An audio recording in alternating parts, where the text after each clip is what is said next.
بسم اللہ الرحمن الرحیم۔ اللہ تبارک و تعالیٰ کے نام سے شروع جو بڑا مہربان اور نہایت رحم کرنے والا ہے۔ ایک ایسی قوم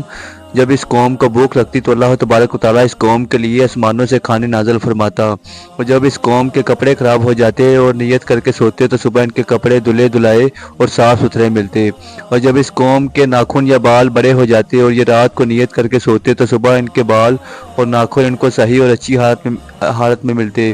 اس کے علاوہ اور بہت سارے احسانات اور نعمت تھے جو اللہ تبارک و تعالیٰ نے خاص اس قوم کو عطا فرمائی، لیکن تمام تر نعمتوں کے باوجود یہ قوم اللہ تبارک و تعالیٰ کی نافرمان کیوں ہوئی اور کیوں اللہ تبارک و تعالیٰ کے عذاب کی مستحق قرار پائی؟ پہلے دوستو، آج کہ اس ویڈیو میں ہم آپ کو قوم بنی اسرائیل اور قوم یہود کے بارے میں مکمل معلومات فراہم کریں گے۔ یہ قوم کس نبی کی امت ہے اور یہ قوم کہاں سے آئی اور یہ دنیا سے کیا چاہتی ہے؟ اس قوم نے ہر نبی کے دور میں کون کون سے فساد برپا کیے اور کتنے انبیاء کرام کو معاذ اللہ قتل کر کے؟ پیارے دوستو، اس ایمان افروز اور عبرتناک ویڈیو کو دیکھنے کے لیے آپ سے ہماری یہ گزارش ہے کہ ہماری اس ویڈیو کو اینڈ تک ضرور دیکھے گا۔ پہلے دوستو، یہودی وہ بدبخت قوم ہے کہ جس قوم کو اللہ تبارک و تعالیٰ نے ہر طرح کی نعمتوں سے نوازا تھا، لیکن اس کے باوجود یہ اللہ تبارک و تعالیٰ کی نافرمان ثابت ہوئی اور ہر نبی کے دور میں یہ طرح طرح کے گناہوں کے اندر مبتلا ہو گئی۔ یہ قوم پہلے دن سے ہی دنیا کے اندر فتنہ فساد برپا کرتی تھی۔ یہ وہ بدبخت قوم ہے کہ جس نے قوم نے معاذ اللہ بہت سارے انبیاء کرام کو قتل کر دیا، ان کو ناحق سولی پر چڑھا دیا۔ پہلے دوستو، یہودی دنیا کی سب سے بگڑی ہوئی اور نافرمان قوم تھی۔ اس کی ہدایت کے لیے اللہ تبارک و تعالیٰ نے بہت سارے انبیاء کرام کو مبعوث فرمایا،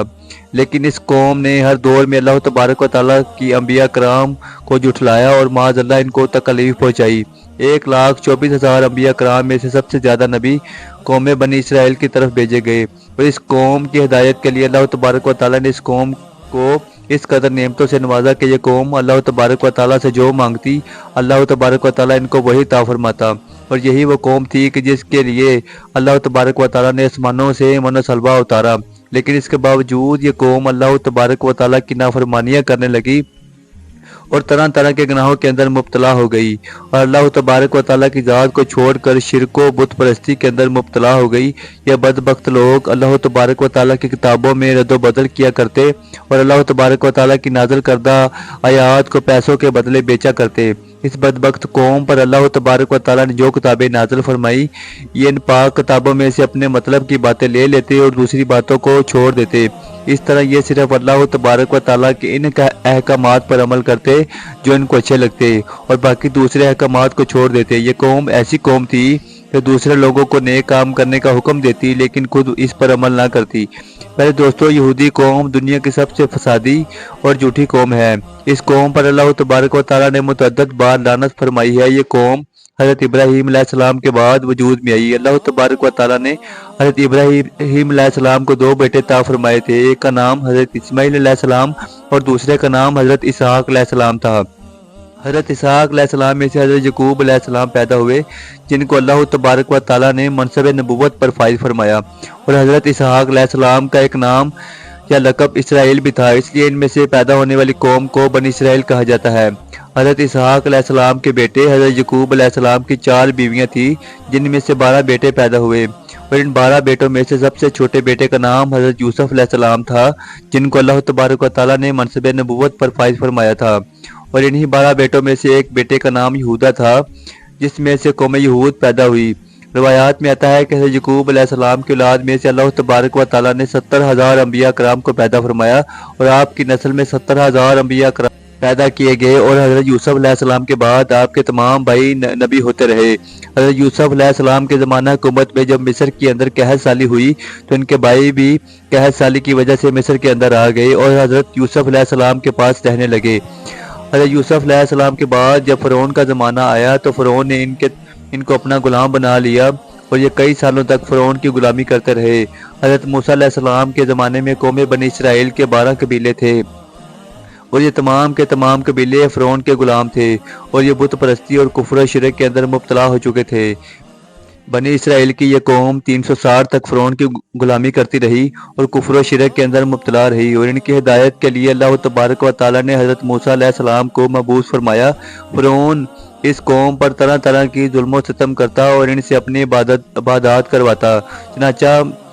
اللہ تبارک و تعالیٰ نے حضرت موسیٰ علیہ السلام کے ذریعے اس قوم کو فرعون سے نجات عطا فرمائی اور دریائے نیل میں سے راستہ بنا کر اس قوم کو اللہ تبارک و تعالیٰ نے ایک نئی آزادی والی زندگی عطا فرمائی۔ لیکن اس کے باوجود یہ قوم اللہ تبارک و تعالیٰ کی نافرمان ثابت ہوئی اور اللہ تبارک و تعالیٰ کی ناشکری کرنے لگی۔ جب حضرت موسیٰ علیہ السلام اللہ تبارک و تعالیٰ سے ہم کلام ہونے کے لیے کوہ طور پر تشریف لے گئے تو ان کے پیچھے یہ قوم کفر و شرک اور بت پرستی کے لیے اندر مبتلا ہو گئی اور ایک بچڑے کی پوجا کرنے لگی۔ جب اللہ تبارک و تعالیٰ نے اس قوم کو شرک سے منع کیا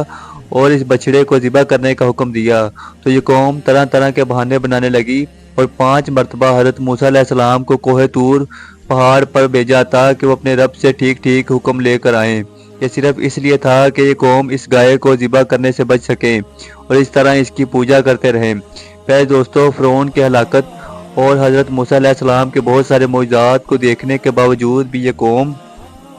اللہ تبارک و تعالیٰ پر سچے دل سے ایمان نہ لائی، اور یہ قوم کھلے عام حضرت موسیٰ علیہ السلام سے یہ کہا کرتی کہ جب تک ہم اللہ تبارک و تعالیٰ کو اپنی آنکھوں سے نہ دیکھ لیں تب تک ہم اس پر ایمان نہ لائیں گے۔ اس قوم کے لیے اللہ تبارک و تعالیٰ نے آسمانوں سے کھانا نازل فرمایا اور ان کے پینے کے لیے پانی کے 12 چشمے جاری کیے تاکہ یہ قوم آپس میں جھگڑا نہ کرے، لیکن اس کے باوجود یہ قوم اللہ تبارک و تعالیٰ کی نافرمانی سے باز نہ آئی اور اللہ تبارک و تعالیٰ کی نافرمانیاں کرتی رہی۔ اس قوم کی نافرمانی کی وجہ سے آسمانوں سے آنے والا کھانا بند ہوا اور زمین سے پیداوار اگنا شروع ہوئی۔ اس کے بعد جب حضرت موسیٰ علیہ السلام نے اللہ تبارک و تعالیٰ کے حکم سے اپنی قوم کو فلسطین کے حکمرانوں کے خلاف جنگ کرنے کا حکم دیا تو اس قوم نے یہ کہتے ہوئے صاف انکار کر دیا کہ تم اور تمہارا خدا لڑو، ہم تو یہی بیٹھے ہیں۔ پہلے دوستو، اس طرح اللہ تبارک و تعالیٰ نے اس قوم کو بار بار اپنی نعمتوں سے نوازا اور یہ قوم بار بار اللہ تبارک و تعالیٰ کی فرمانی کرتی۔ یہ قوم اللہ تبارک و تعالیٰ کے انبیاء کرام کو جھٹلاتی اور ان پر ظلم و ستم کرتی۔ اس قوم نے اللہ تبارک و تعالیٰ کے تمام انبیاء کرام کی نافرمانی کی اور معاذ اللہ ان کو قتل کر دیا۔ اس قوم نے حضرت زکریا علیہ السلام کو قتل کروایا، اس قوم نے حضرت یحییٰ علیہ السلام کو بھی قتل کروایا اور یہی قوم حضرت عیسیٰ علیہ السلام کو سولی پر چڑھانے کی سازش کے اندر بھی ملوث تھی۔ پہلے دوستو، یہ قوم اللہ تبارک و تعالیٰ کے بعض پیغمبروں کو مانتی ہے اور بعض کا انکار کرتی ہے۔ ان کا یہ عقیدہ ہے کہ قوم بنی اسرائیل میں صرف پیغمبر پیدا ہو سکتے ہیں،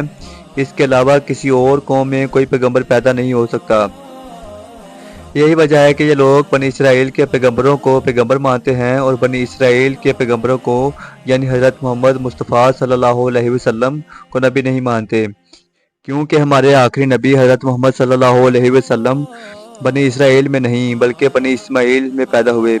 پہلے دوستو، یہودی حضرت جبرائیل علیہ السلام کو اپنا سب سے بڑا دشمن مانتے ہیں، کیونکہ حضرت جبرائیل علیہ السلام یہودیوں کی تمام ناپاک سازشوں کو اس سے پہلے انبیاء کرام کو بتا دیا کرتے تھے، اور ان لوگوں کے عقیدے کے مطابق حضرت جبرائیل علیہ السلام نے آخری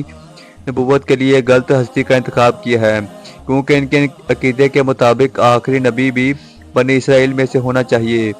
اور چونکہ حضور اکرم صلی اللہ علیہ وسلم بنی اسرائیل میں سے ہیں، لہذا اسی وجہ سے یہ حضور اکرم صلی اللہ علیہ وسلم کو نبی نہیں مانتے اور حضرت جبرائیل علیہ السلام کو اپنا دشمن مانتے ہیں۔ اس قوم کا یہ بھی عقیدہ ہے کہ یہ اللہ تبارک و تعالیٰ کی سب سے لاڈلی قوم ہے، یہ دنیا کے اندر جو بھی گناہ کرے گی اللہ تبارک و تعالیٰ ان کو بخش دے گا اور یہ بغیر حساب و کتاب جنت میں جائیں گے۔ انہیں لوگوں کے عقیدے کے مطابق دنیا میں بھی ان لوگوں کے لیے انعامات ہیں اور آخرت کے اندر بھی ان لوگوں کے لیے انعامات ہیں، اور جہنم کی آگ ان کو ہرگز نہ جلائے گی، لہٰذا یہ دنیا میں جو کچھ بھی کرتے ہیں آخرت میں ان سے کوئی پوچھ گچھ نہ ہوگی۔ پہلے دوستو، یہ قوم شروع سے ہی فسادی قوم ہے، یہ لوگوں کو ان کی بستیوں سے نکال دیا کرتے اور ان پر قبضہ کر لیا کرتے، جیسا کہ آج کے دور میں یہ لوگ فلسطین کے لوگوں کے ساتھ کر رہے ہیں۔ جی ہاں دوستو، یہ وہ بدبخت قوم ہے کہ جس نے ہمارے آخری نبی حضرت محمد صلی اللہ علیہ وسلم کو بھی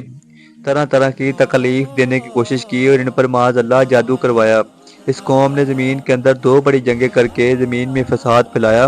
اور یہی قوم تیسری بڑی جنگ کر کے زمین کے اندر دوبارہ سے فساد پھیلائے گی۔ یہ لوگ اللہ تبارک و تعالیٰ کے بارے میں یہ عقیدہ رکھتے ہیں کہ معاذ اللہ تبارک و تعالیٰ فقیر ہے اور ہم غنی ہیں،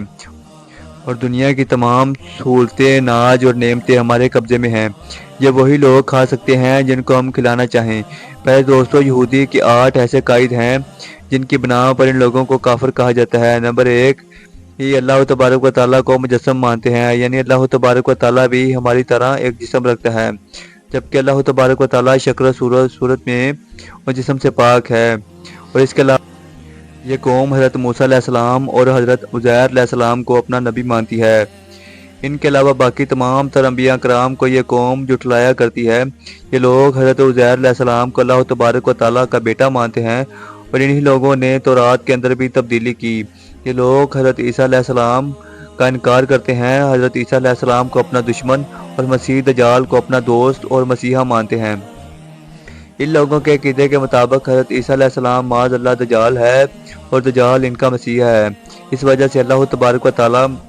قرب قیامت میں دجال کے خاتمے کے لیے حضرت عیسیٰ علیہ السلام کو نازل فرمائے گا، اور حضرت عیسیٰ علیہ السلام یہودیوں کے مسیحا دجال کا خاتمہ کریں گے۔ یہ لوگ اللہ تبارک و تعالیٰ کی کتاب انجیل کا انکار کرتے ہیں۔ امید ہے آج کی ویڈیو ہمارے تمام ناظرین، سننے والے اور دیکھنے والوں کو سب کو پسند آئی ہوگی۔ اگر آپ کو ہماری ویڈیو آج کی پسند آئی تو ہمارا چینل ضرور سبسکرائب کیجیے اور لائک اور کمنٹ لازمی کیجیے گا۔ شکریہ۔